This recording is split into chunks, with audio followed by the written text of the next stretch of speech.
Tú sabes que presentaron una solicitud de impeachment el 6 de abril contra Trump por altos crímenes y haber realizado una serie de operaciones ilegales, incluyendo esto de Irán, de repente y prospera. El estrecho de Hormuz sigue estando en control iraní, de tal manera que con esas tres variables, con esos tres datos fácticos, olvidémonos del cuento y la retórica. Esta guerra, gústele a quien le guste y disgústele a quien le disguste, la está ganando Irán.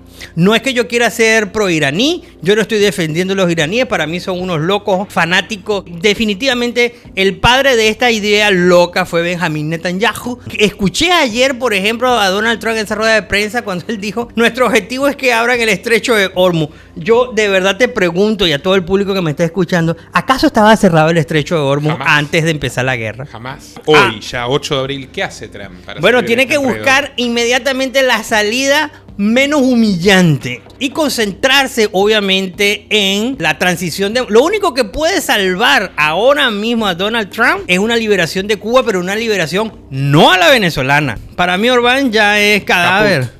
Ya para mí es cadáver Víctor Orbán. Pero te quiero decir que cae él y caen todos con él. Y cae todo este proyecto de la mini ONU que él inventó. En otras palabras, estamos asistiendo al ascenso triunfal de la élite progre globalista gracias a Donald Trump. Keiko Fujimori con su partido fueron los que presionaron todo lo posible para que PPK liberara a su padre de la cárcel, y después que él lo indultó, le pasaron la factura a los partidos de la izquierda, y de ahí en adelante, mira, desde la destitución de PPK hasta el día de hoy, Perú no ha tenido un mandato realmente, un presidente que cumpla completamente su periodo presidencial. Delcy Rodríguez simplemente de continuar en la presidencia va a constituir una usurpación, y entonces la gran pregunta es, bueno, los Estados Unidos vienen a generar un mayor caos institucional en el país, o realmente nos vinieron a liberar. Muy buenas tardes, amigos, ¿cómo les va? Rebelión en el mundo MAGA, titula el periódico El Mundo de Madrid, uno de los principales diarios de España, fundado por el emblemático Pedro J. Ramírez, que bueno, se torció en los últimos tiempos. Rebelión en el mundo MAGA para destituir a Donald Trump, cito: es un lunático genocida. Y que las intenciones las tiene, bueno, las tiene. Las principales figuras del espacio piden invocar la enmienda número 25, aunque las posibilidades de que prospere son bajas. En 1967, firma Pablo Suances, corresponsal del Mundo en Washington, los legisladores estadounidenses ratificaron la 25ª enmienda constitucional para definir los pasos a seguir en caso de que por causas extraordinarias se propicie un traspaso de poderes. La cuarta sección, que nunca ha sido invocada, reza: si el vicepresidente y la mayoría de los funcionarios principales de los departamentos del Ejecutivo o de otro órgano como el Congreso, según lo disponga la ley, transmiten al presidente pro tempore del Senado y al presidente de la Cámara de Representantes su declaración escrita de que el presidente está incapacitado para desempeñar las facultades y las obligaciones de su cargo, el vicepresidente asumirá de inmediato las facultades y obligaciones de dicho cargo como presidente interino. La posibilidad de que algo así pueda ocurrir próximamente es baja, pero el hecho de que ahora mismo sea uno de los principales temas de discusión en Washington y que haya puesto de acuerdo a la oposición demócrata y a las principales figuras culturales del movimiento MAGA sintetiza la deriva actual. Congresistas, senadores, pero también algunos de los conspiradores e influencers de derecha más poderosos de Estados Unidos creen que Donald Trump ha perdido la cabeza y que sus amenazas de acabar en las próximas horas con toda una civilización, la persa, son la última línea roja. Se habían distanciado con el caso Epstein, con la decisión de atacar Irán en general, pero ahora van un paso más allá y se multiplican las peticiones formales para buscar un impeachment del presidente, un juicio político para que el Congreso pueda destituirlo, algo que se intentó 2 veces en su primer mandato, o directamente para que J.D. Vance asuma el poder. Y desde nuestro documental pionero de J.D. Vance les advertimos que siempre fue el plan. Alerta de crimen de guerra. Trump ha dicho que toda una civilización morirá esta noche para no volver jamás. La definición de genocidio es destruir una civilización o un pueblo entero. Trump suena literalmente como un supervillano desquiciado de una película de Marvel. Esto no es para lo que lo votamos, denunció ni más ni menos que Alex Jones, un presentador y podcaster con millones de seguidores que fue condenado por acosar a las familias de niños asesinados en una matanza escolar, Sandy Hook, después de estar años sosteniendo que nunca había ocurrido y que explora en las últimas horas en su programa cómo puede echar al presidente. Hay que enfrentarse a Trump y dejar que finja que es presidente, decir que está pasando por un problema de salud y que Vance tome el relevo, propuso su invitado Robert Burns. Hay que invocar la 25ª enmienda, es un lunático genocida.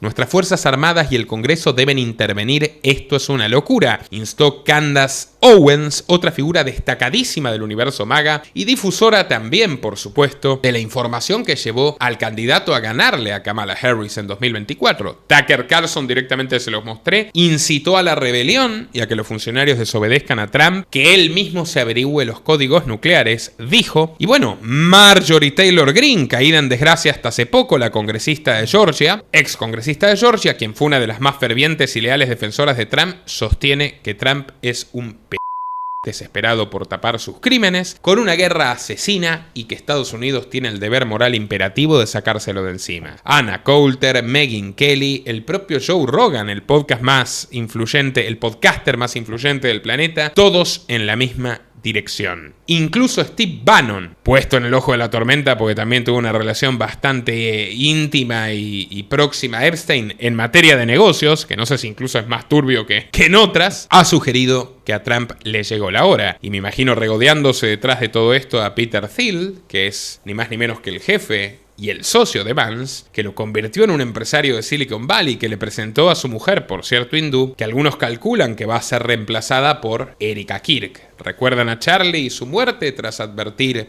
sobre hasta dónde Israel pretendía arrastrar a Estados Unidos? ¿Qué dijo Charlie Kirk? Que Israel los iba a llevar a una guerra con Irán que los americanos no querían. 2 días después murió, 4 días después Ben Shapiro, el sionista con el que había discutido, conducía su programa, que se lo entregó llave en mano Erika Kirk. Ahora algunos postulan que Erika y Vance, bueno, serán la próxima pareja presidencial republicana. Veremos. Traigo al doctor Najem Reyes, historiador y analista político experto. Todos ustedes lo conocen. ¿Qué nos cuentas del show de ayer y Trump prometiendo la aniquilación de Irán para luego claudicar? Hola, buenas tardes. Como siempre, gracias por la invitación. Bueno, realmente lo que estamos viendo y lo que ya hemos venido diciendo muchas veces en este espacio, ¿no? Y uno de los pocos espacios, yo creo que de habla hispánica, que señalamos que Trump está entre la línea de lo errático y muchas veces hasta de la locura. Yo no sé si es parte de su retórica, no es que lo quiera salvar, ¿no? Pero también pudiera ser que es parte de su retórica sensacionalista para de alguna u otra manera captar público dentro de los Estados Unidos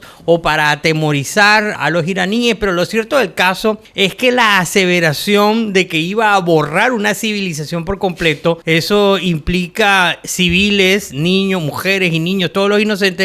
Obviamente que esto encendió las alarmas. Tú estás hablando de J.D. Vance. J.D. Vance para mí es un tipo, un verdadero camaleón, porque a veces él comenzó siendo un crítico de Trump, después se plegó a Trump a tal extremo que terminó siendo su compañero de fórmula. Todo el mundo sabe que aguas adentro, él estaba en contra de la guerra en Irán, en estos días la defendió. Es decir que en términos generales, esta misma declaración de Donald Trump en este momento está en su peor momento. De hecho, el índice de desaprobación en todos los Estados Unidos oscila entre los 58 hasta el 60%. Y si nos vamos a los independientes, ya Trump está rondando el 70% de desaprobación. Solo lo que ha sido su gestión en cuanto a el haberse ido a la guerra. Recordémosle al público por qué se votó a Trump. Se votó porque, según él, decía en la campaña que Kamala Harris era el riesgo de la tercera guerra mundial. Eso era la letanía básicamente que decía Donald Trump. Y esta guerra justamente con Irán, él mismo ha utilizado la palabra de acabar con una civilización en un solo día, y todos sabemos a qué se refiere: los ataques a áreas cercanas de plantas nucleares. Es decir, que el riesgo de un conflicto nuclear que encendió las alarmas de Rusia, de China y Pakistán, ahora justamente ha sido con el propio Donald Trump. 3 potencias nucleares circundantes, ¿no? Escúchese bien: China, Rusia y Pakistán. Luego también tenemos el rechazo de la guerra, 59%. Estos son números de ayer. Dato no menor: el 72% de los estadounidenses está en contra del envío de tropas estadounidenses a el Golfo Pérsico. Es decir, por donde tú lo mires, Trump está empantanado en la guerra. Yo hoy me sorprendí. Estuve en una reunión con una senadora y otras personas. Dijeron que Trump había ganado este conflicto. Realmente yo no sabía si reír o llorar. No sé si era un chiste, porque yo no sé de qué manera hablan de que Trump ganó, cuando la causa real para ir a la guerra, según Donald Trump, no lo estoy diciendo, él dijo que era acabar con el régimen iraní. Y en la rueda de prensa que tú seguramente viste ayer, él dijo que ya el régimen iraní había sido acabado. Yo no sé de qué régimen está acabado habla él, porque sigue siendo un régimen teocrático, la legislación sigue siendo la misma, toda la estructura legal que rige y mantiene el sistema teocrático está en pie. Las 400 toneladas de uranio enriquecido a alta pureza sigue estando en custodia iraní. Ya de hecho ya se dice, la inteligencia estadounidense dice que ya no sabe ni dónde diablos está, no hay manera de irla a buscar. Y por último, el estrecho Tampoco de saben Hormuz. dónde está Jamenei. Claro, no se sabe. Dicen que Mojtaba es gay, el peor argumento de una discusión política que haya habido.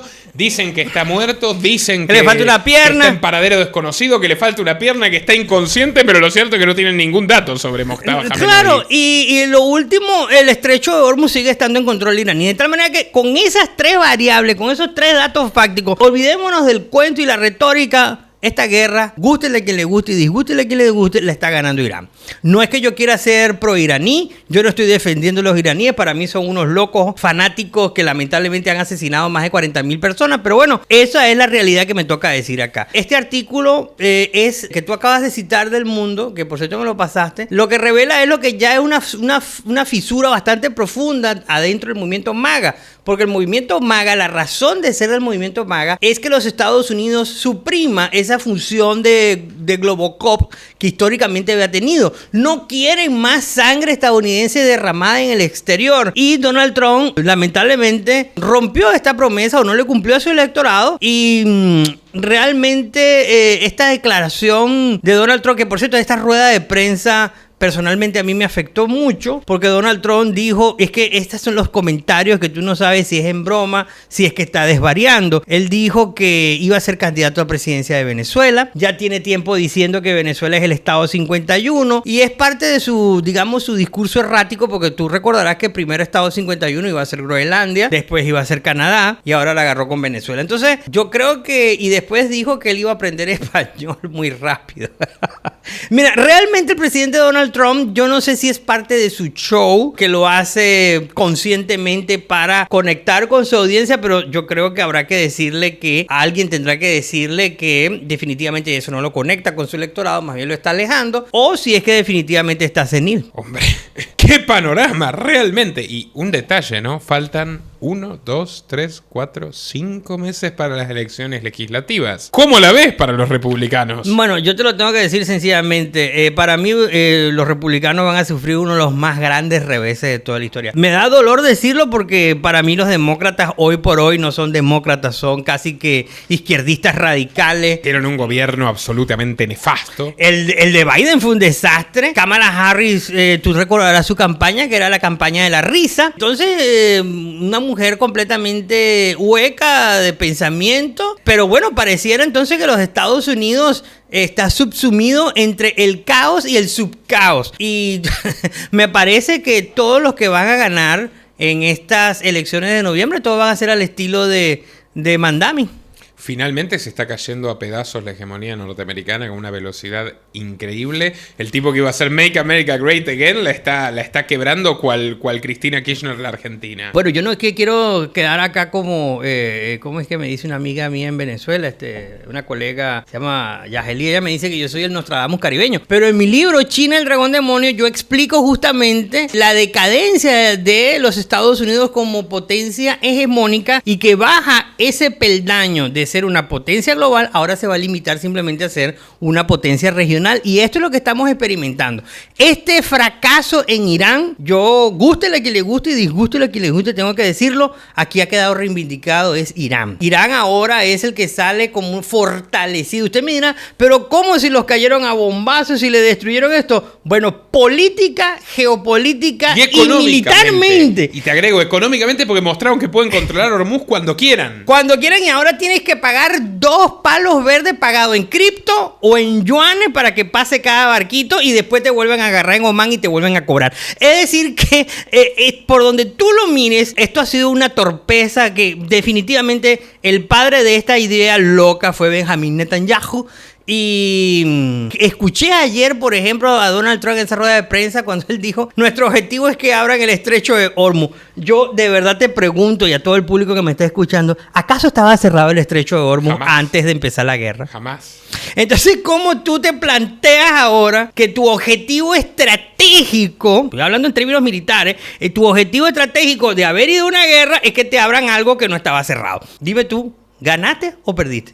Pero de una manera humillante. Además, mira, y te lo pregunto, Najem, a ver, si no es, como dice Candance, que es un pedazo extorsionado por el Mossad, ¿cuál es la razón por la cual Donald Trump suicida su gobierno, su partido y se pone en riesgo hasta de perder la presidencia? Bueno, hay muchas explicaciones. Una de las mías es que él no tuvo la capacidad, no tiene la capacidad de asimilar, de analizar y de comprender. Estamos en criollo. Es un hombre de negocios y es un absoluto ignorante en términos geopolíticos. Segundo, las 2 figuras más cercanas que él tenía ahí, tengo que decirlo, es el imbécil de Pete Hegseth. Pete Hegseth es un monigote que está allí. Todo el generalato le dijo: si atacas a Irán, te van a cerrar Hormuz. ¿Y qué hizo Pete Hegseth? Despidió al jefe del ejército al jefe del ejército. Es decir, realmente que pareciera que están generando una suerte de un culto personalista alrededor del presidente Donald Trump, que todo lo que dice el Trump es lo que hay que obedecer, y eso es altamente peligroso. Claro, pero Najem, tú estudiaste en Washington, ¿verdad? Sí. ¿Cuánto tiempo estuviste ahí rodeado de militares? Es que yo justamente estuve en la National Defense University, que es la universidad de los militares. Unos buenos meses. Sí, un programa largo. Pero tú sabes cómo funciona el entramado militar e institucional americano. O sea, es obvio que más allá de Trump hay un lobby que lo está presionando a hacer esto, y el tipo cede y todos los otros ceden y van a terminar pagando con sus cabezas. Pero quedó claro que Estados Unidos no está ejerciendo su soberanía, no son decisiones norteamericanas, no van con los intereses estadounidenses todo lo que ha estado pasando. Es todo, digamos, apuntalado por Israel, y en todo caso me pregunto, ¿quién más allá de Netanyahu y del AIPAC? Porque el tipo literalmente está acabando con su carrera, Hegseth está acabando con la suya, todos están... El mismo Rubio está cayendo, está en caída libre, después de lo de Venezuela, que todos consideraban que era una suerte de semidios. Ahora Rubio creo que está en el tercer lugar como posible candidato republicano. ¿Y tú crees que Marco Rubio quería esto? Porque Marco Rubio, ¿en qué le beneficiaba esta locura si justamente, como tú dices, estaba colgando prácticamente la medalla por Venezuela, seguía con Cuba y ahora arruinaron todo? Y Marco Rubio, de hecho, ojo, Marco Rubio no estuvo en la rueda de prensa de Ahí lo ves. Viste que esos son los pequeños detalles, ¿no? Yo siempre le decía a mis alumnos, cuando daba mis clases, a veces te habla más una ausencia que una foto. Entonces, allí justamente ¿a quién encontré en esa rueda de prensa? Pete Hegseth, un lambiscón, yo creo que un enajenado. Estaba el jefe general de la aviación, que es el nuevo comandante, creo que es el comandante de las fuerzas militares, y 2 secretarias más. Ahí no estaba Marco Rubio, es decir, que no estaba el jefe de seguridad nacional, no estaba el canciller, es decir, que hay un enorme divorcio, y tampoco estaba J.D. Vance. Es decir, que realmente, si tú me preguntas en cuál es el estatus del gobierno de Donald Trump en la Casa Blanca, es que está profundamente fracturado. Y cuidado si no hay conspiración bajo las aguas. Y a partir de ahora, si tú mira, te lo pregunto, esto es bien especulativo, así que no te estoy haciendo mojarte mucho, es un ejercicio imaginario. Si tú fueras hoy asesor de Trump, ¿qué le dices respecto a lo que tenía en ciernes con Cuba? ¿Avanzas? ¿Te quedas? ¿Te callas? ¿Cómo sales de esto? Bueno, de entrada le hubiera dicho que no entrara en Irán y que se concentrara en su agenda de América. Pero lo hecho está. Bueno, ahora, hoy, ya 8 de abril, ¿qué hace Trump para... Bueno, tiene que buscar inmediatamente la salida menos humillante. Esa es la alternativa de él ahora, la salida menos humillante, tratar, pero lo voy a decir como un estratega, ¿no?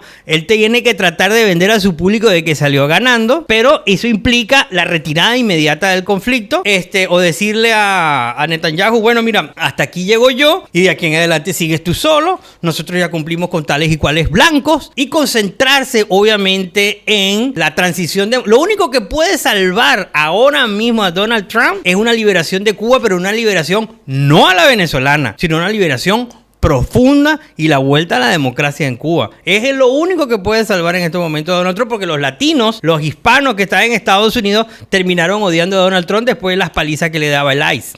Tú sabes que presentaron una solicitud de impeachment el 6 de abril contra Trump por altos crímenes y haber realizado una serie de operaciones ilegales, incluyendo esto de Irán, de repente y prospera, porque incluso Thomas Mace y todos estos congresistas republicanos que parecen un poco más leales a sus votantes que a Donald Trump ya están frotándose las manos. Bueno, porque es que realmente está llevando al Partido Republicano a una debacle. Si los senadores, lo que pasa es que el público a lo mejor acá no entiende, los senadores se deben a sus estados, a los votantes de sus estados, y lo mismo los representantes. Si continúan apoyando a Donald Trump, tal como lo están haciendo, va a significar que van a perder sus escaños. Y muy difícilmente el Partido Republicano va a poderse recuperar ni ahora en noviembre y mucho menos en las presidenciales. Y te voy a añadir una capa más de complejidad geopolítica. Con él están naufragando Milei, Bukele, Kast, Aliaga, que es candidato en Perú, Orbán, todos los que fueron sus Orbán ya aliados. está listo. Para mí Orbán ya es cadáver.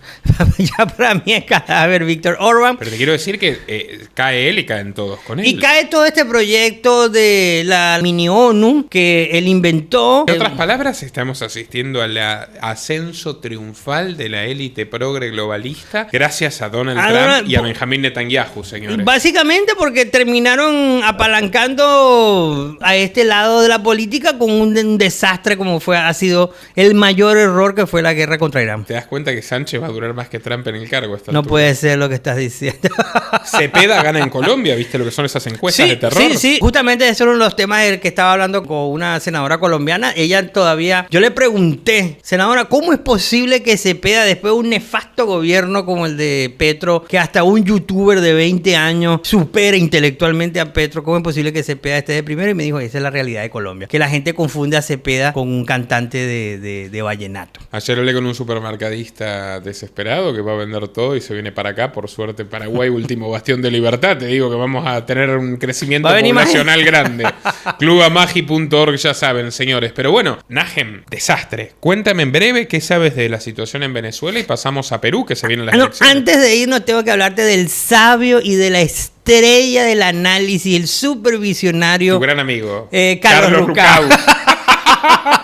Mira, Rucau pasó toda la Semana Santa prediciendo que iba a haber un superataque. Yo no sé si tú lo viste. Mira, no tengo tiempo. Mira, lo dijo en La Nación. Se lo dijo a Agustín Laje y se lo dijo a un tal Miguel, algo así, que son los youtubers más importantes de Argentina. Y yo decía, este señor está repitiendo esto, que fue lo mismo que hizo con Venezuela, que a las 2 de la madrugada, él dijo, hoy a las 2 de la madrugada va a haber una operación en Venezuela, jamás pasó. Y después lo volvió a decir ahora, pero aplicado a Irán. Dijo que en la luna llena del Viernes Santo iba a haber una gran operación de gran escala en Irán. Bueno, realmente eso solo ocurrió en la mente también de Carlos Rucau. Tantas décadas viviendo nuestros impuestos y sigue viviendo nuestros impuestos, porque tú sabes que lo contrató la televisión pública, que Milei tenía que cerrar y no cerró. Y no cerró. Exactamente. Un último dato, el tema de petróleo. El tema de petróleo, se anunció el cese al fuego. Fíjate que estas son parte de las contradicciones, ¿no? Se esperaba supuestamente que Donald Trump iba a hacer un gran bombardeo. No solamente era Carlos Rucau. Pero mucha gente estaba esperando y yo quedé como el único loco que dije que no iba a ocurrir ningún bombardeo. Y también dije que hubo un amigo mío que fue el fin de semana a mi casa y yo llegó muy preocupado porque es un empresario y estaba preocupado porque me dijo, bueno, yo no tengo tanto espalda para aguantar 3-6 meses de un encierro energético que se ha estado hablando, ¿verdad? Entonces yo le dije, cálmate, que yo creo que Donald Trump se va a retirar desesperadamente del conflicto y se va a inventar cualquier armisticio o cese al fuego. Mira, y se cumplió, y acompañado con este cese al fuego tenemos una contracción del precio del petróleo que ahora está por debajo de la línea de los $100 el barril. Creo que por ahí va a estar rondando por un buen tiempo. La verdad, qué mundo. Ahora, hay elecciones en Perú y en Colombia. Este año es la agenda clara. Vamos a tener nuestros tradicionales documentales sobre los candidatos, exponiéndolos en sus miserias. Pero en Perú no sé cómo vas a hacer, porque vas a durar un año haciendo los documentales. Son muchos candidatos. No, hombre, no, hay que ir por lo... Encima, ya tenemos el de Porky, parece que ni entra. Oh, pero vamos Porky, vamos, llega la segunda vuelta que tenemos que viralizar. Ahora, primero, Perú, ¿qué piensas? Cuéntanos la realidad de un país político, siempre la introducción, súper fragmentado, un país políticamente fragmentado, es como Italia, pero en Sudamérica. En muchísimos partidos, desde Fujimori no hay dos gobiernos del mismo signo, y de hecho lo de Fujimori fue bastante ilegal. Fujimori fue preso por derechos humanos, Toledo prófugo por corrupción, luego Alan García se pegó un tiro para que no lo metan preso por Odebrecht, Humala estuvo preso, él, el hermano y la mujer, que también estuvo prófuga. PPK renunció, está preso. Pablo Kuczynski, pero también fue preso, lo cual habla bastante bien de la justicia de Perú, me parece. No muy bien de sus políticos, pero muy bien de su justicia. Veto a saber. Y después, creo que zafó Sagasti, que nadie lo votó, que era un globalista. Y Morino, que duró 2-3 días. Vizcarra preso, Boluarte va camino y Pedro por autogolpe. Pedro Castillo, el maestro burro del burro. Bueno, ahora dime, pese a todo había sido una economía estable, y digo había sido, ya sabes que el guaraní destronó al sol peruano como la moneda más fuerte de Latinoamérica según Bloomberg, y hace tiempo. Y la más estable. Ya ni siquiera el sol peruano está en los últimos 2 o 3 puestos en los últimos años, pero dentro de todo todavía, yo creo que gracias a la informalidad, como dijo en su día Hernando de Soto, cuando se dedicaba más a la economía que a la política, Perú se sostiene o se sostenía bastante bien. Ahora, la violencia se disparó. Viene aquí un empresario en nuestro viaje de abril que dice: yo no puedo vivir sin escolta, y la verdad yo no tengo capital como para estar pagando escolta, además de todos los empleados que tengo, y tener miedo de que me secuestren y estar mirando por el espejo retrovisor. Entonces, un país violento, políticamente inestable, que había durante 20 años mantenido una economía capitalista pujante, pero que ya está empezando a ensombrecerse, pese a que ni siquiera gobierna la izquierda. ¿Cómo lo ves? ¿Qué se define en estas elecciones en Perú? Mira, debo que decirlo, creo que Perú infelizmente va a tener una más continuidad de esta triste historia que ha tenido. Aquí no vamos a ver ninguna variación, porque fíjate, parte de esa misma fragmentación tan grande que tiene Perú es que tiene más de una veintena de candidatos presidenciales. No sé si llegaste a ver los debates. Los debates lo hacen por grupo. Grupo 1, grupo 2. Imagínate la cantidad de candidatos presidenciales. El máximo tiene 9 puntos, ¿no? Algo así. No, ahora es Keiko. Keiko que está entre los 2 y los 14. Pero eso es normal en Keiko, porque Keiko es la candidata eterna. Y de hecho, todos sabemos que Keiko va a entrar en la primera vuelta, ¿no? Eso ya es muy obvio. Ahora la gran pregunta es: ¿quién va a ser el compañero de Keiko? Y si por fin va a lograr Keiko ganar, ¿no? Hoy me decía una de las senadoras con la que estuve hablando, ella me dijo: bueno, yo creo que ahora a lo mejor Keiko gana porque el papá no está vivo. Pero en todo caso yo personalmente creo que va a terminar siendo una elección una vez más al estilo de Perú, porque se ha cumplido todo el formato. Te explico. En Perú, históricamente, el candidato que está de primero en las encuestas no llega a entrar en la primera vuelta. Me estoy refiriendo ahora a Porky. Porky es López Aliaga. Aliaga es un empresario, es un hombre, yo no sé por qué le dicen ultraconservador y social cristiano. Si tú eres social cristiano, no eres conservador, pero bueno, es parte de los errores de los periodistas. Rafael López Aliaga básicamente salió muy mal en los debates, muy parco en la manera en que él vendió sus propuestas. También terminó en una discusión con los otros candidatos. Esos debates fueron realmente patéticos. En ningún momento yo observé, ni siquiera, mi querido amigo, yo ni siquiera encontraba una concordancia entre la pregunta y lo que respondían los participantes en el panel. Es decir, que el nivel un gallinero. Una vaina horrible, sinceramente. Bueno, hubo una candidata que la observé, que fue la única que a mi juicio pareció coherente. La tipa podía al menos hilar las preguntas y las respondía coherentemente. Es el caso de Marisol López, que viene de ser la ministra de Interior y ministra de Justicia. Pero la pobrecita está 0,000 puntos. No, yo creo que no va a llegar a nada. Pero bueno, en todo caso, me atrevo a señalar que Keiko Fujimori va a entrar, y posiblemente el segundo puesto va a ser entre un comediante, que ya ni me acuerdo el nombre. Carlos Álvarez. Yo me lo acuerdo solo y exclusivamente porque hacía sketch en el programa de Bailey en Frecuencia Latina a principios del siglo XXI. Bueno, él, o si no se habla inclusive de Belmont, quien fue también alcalde o intendente de Lima. Como Aliaga.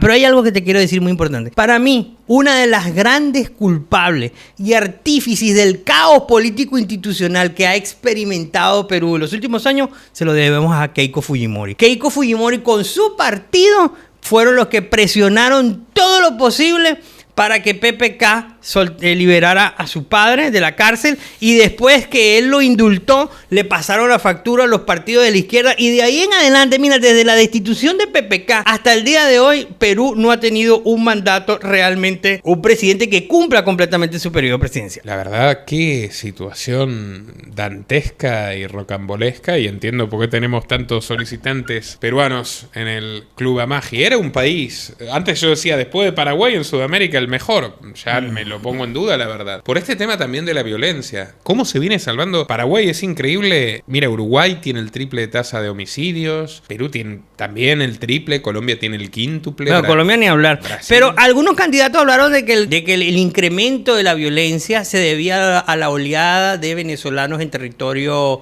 peruano. Argumento xenófobo, me parece. Bueno, ahí lo ideal sería contrastar con las estadísticas, es decir, bueno, mira, de tantos crímenes, estos han sido cometidos por venezolanos, pero pareciera que este tipo de argumento, si al no estar debidamente respaldado con datos estadísticos, se queda simplemente como una apreciación con poco sustento. Por otra parte, inmigración venezolana, aquí la tenemos aquí también, en Argentina, en Chile, en prácticamente toda Latinoamérica. Hay países que mejoraron su tasa de homicidios, como Paraguay, o sea que la disminuyeron, y otros países la aumentaron. O sea, ahí ya tienes una refutación importante, me parece, a ese argumento. Y además, a ver, es proverbialmente conocida la corrupción de la policía peruana, está plasmada en las obras literarias de Vargas Llosa, de Bryce Echenique y del propio Bailey. Tú sabes que a mí me costó mi primer trabajo periodístico. Yo admiro a Vargas Llosa como escritor y le hice un documental laudatorio, pero eran las elecciones peruanas del 2011. Ah, cuando él perdió. Exacto. Él había dicho que Ollanta era la amenaza chavista para Perú y además tenía bastante argumento porque era un militar golpista, un mala, nacionalista de izquierda. Y que de hecho fue financiado, después se comprobó que fue financiado efectivamente por Hugo Chávez. Y por Lula con Obedrech también. Exactamente. Los dos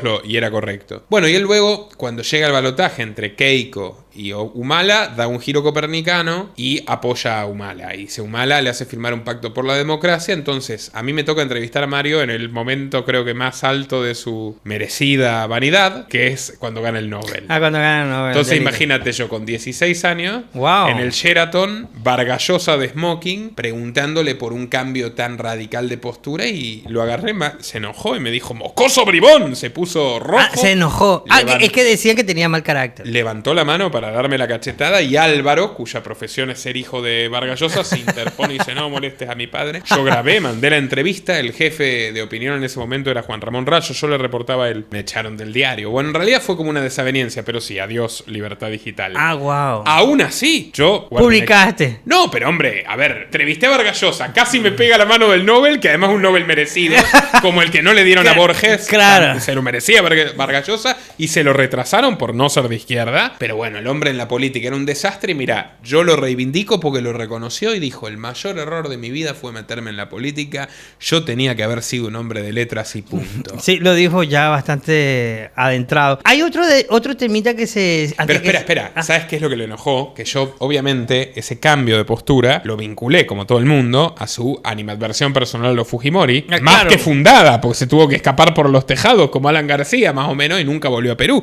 porque él perdió la elección contra Fujimori. ¿Y perdió por qué? Por lo mismo que Trump perdió ahora la guerra y está por perder la presidencia. Porque se creyó mucho más de lo que era Mario. Dijo, yo soy un gran escritor, me conocen en París. Y los peruanos votaron a un desconocido decano de una facultad de ingeniería, que era un chinito llamado Fujimori. Mario encolerizó. Le decían el chino y él no se recuperó de esa derrota a tal extremo que él nunca más volvió a Perú. Yo creo que él terminó con un sabor muy amargo, no solo de la política, sino de Perú en general, ¿no? Muchas veces yo lo escuché hablar muy nostálgico de Perú siempre. Pero hay que entender a la sociedad peruana. Es una sociedad andina con una enorme carga, yo diría, son quizás la esencia misma del latinoamericano inmediatista, ¿no? Y es más, el peruano como tal, nosotros lo hemos dicho varias veces, el voto latinoamericano no es un voto razonado, es un voto emotivo o es un voto del estómago. Sí, entiendo. Y además, mira, son tres sociologías muy marcadas. Por regiones. La sierra, la selva y el desierto del sur. Por regiones. O sea,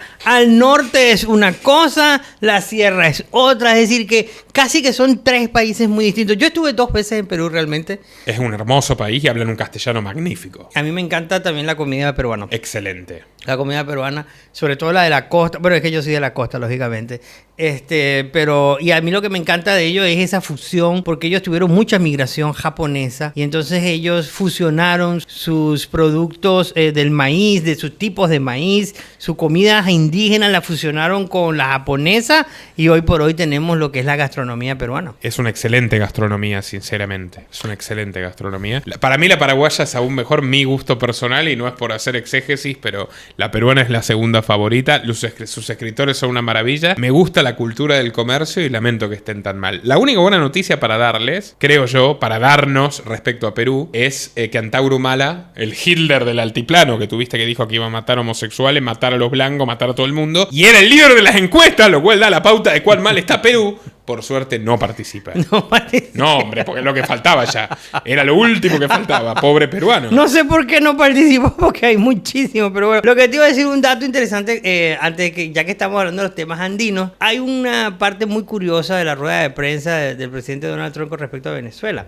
Él se refirió a Delcy Rodríguez como presidenta electa. Yo quisiera preguntarle al presidente... ¿Quién la eligió? ¡Él la eligió! ¿Electa por quién? En todo caso, él es el que la eligió y Delcy Rodríguez, ajustado a la Constitución venezolana, ella solo tiene un plazo de 90 días para ejercer la presidencia de Venezuela. Y ella, digamos que asumió la presidencia de Venezuela el 4 de enero y le quedan 90 días durante lo que se llama la ausencia o la vacante del presidente de la República. Una vez que se cumplan estos 90 días, se puede extender 90 días más, pero agotados estos 180 días, yo creo que se le va a presentar un enorme dilema a Donald Trump y a la gente en Venezuela, porque Delcy Rodríguez simplemente, de continuar en la presidencia, va a constituir una usurpación. Y entonces la gran pregunta es, bueno, los Estados Unidos vienen a generar un mayor caos institucional en el país, o realmente nos vinieron a liberar. Hombre, la verdad, qué panorama. Me causó gracia lo que decías de Vargas Llosa, terminó odiando Perú. Cierto es que volvió con su exmujer después del affair con Isabel Preisler. Les recomiendo el documental, la verdad, le hice justicia al hombre. Le guardo un buen recuerdo a un escritor. Pero no te dio una cachetada. Un coloso, hombre. No, pero uno tiene que también decir, ya tenía 16, que voy a estar los 32 años, 31 años llorando porque Vargas Llosa me iba a pegar. No, estoy contento de que casi me pegó, tengo la anécdota y me leí todos sus libros. Wow, no, es uno de mis autores también favoritos de Hispanoamérica. Hace poco leí 5 esquinas, que es de las últimas novelas. Me encantó.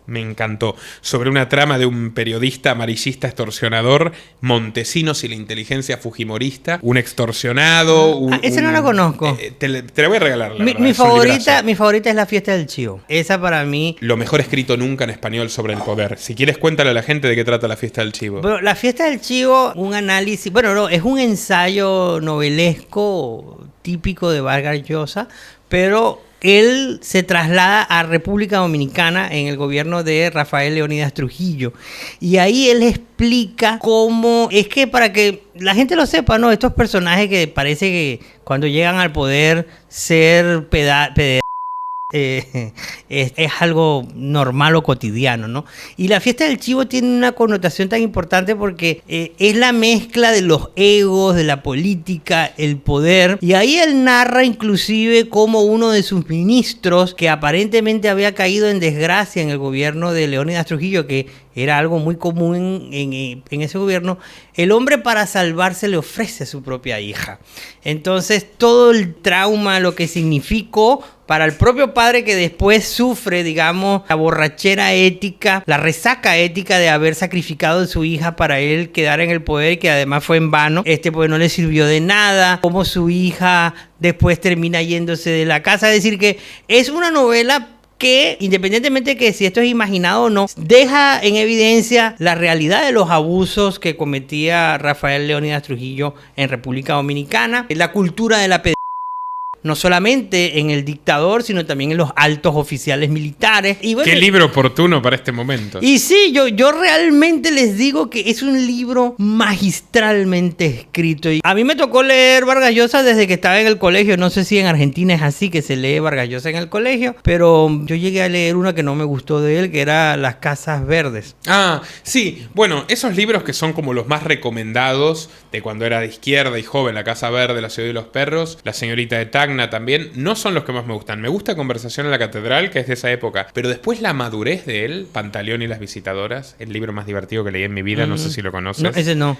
La fiesta, le hicieron 2 películas, una la dirigió Vargas Llosa, que se cumplió todas las fantasías con Camucha Negrete, los peruanos saben de lo que estoy hablando. Y la del 99, que me gusta mucho a mí, la protagoniza Angie Cepeda, la colombiana. Y después La Fiesta del Chivo me parece que es la obra cumbre de Vargas Es su Llosa. obra cumbre. Y después no sé Pero si... El sueño del Celta, que es el libro que le da el Nobel, no es el libro, pero es el libro que corona la carrera antes del Nobel, es una historia real sobre un británico irlandés en rigor arrepentido del colonialismo en África y unas reflexiones de una profundidad que yo digo, no sé, El sueño del Celta sobre el imperialismo, Trujillo sobre las dictaduras, La Fiesta del Chivo sobre las dictaduras, 5 esquinas sobre el fujimorismo y la infamia de los 90 en Perú. O sea, todos esos libros, y La guerra del fin del mundo incluso, la capacidad del hombre de en una novela sintetizar la historia es magnífica. Y tú decías, bueno, quedó con un herido por Perú. ¿Quién mejor que tú y yo para decir, estimado amigo expatriado, nadie es profeta en su tierra? Y sí, definitivamente, por eso estamos acá.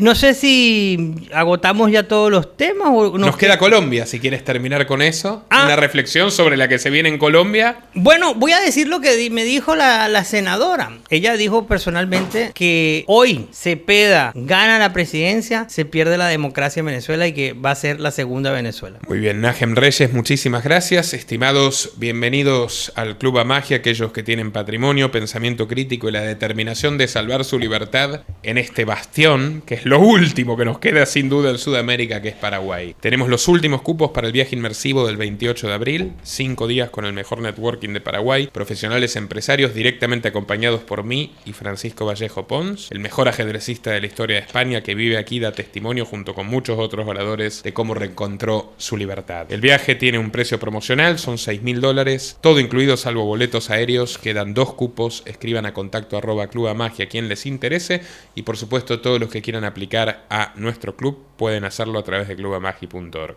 Hasta la próxima.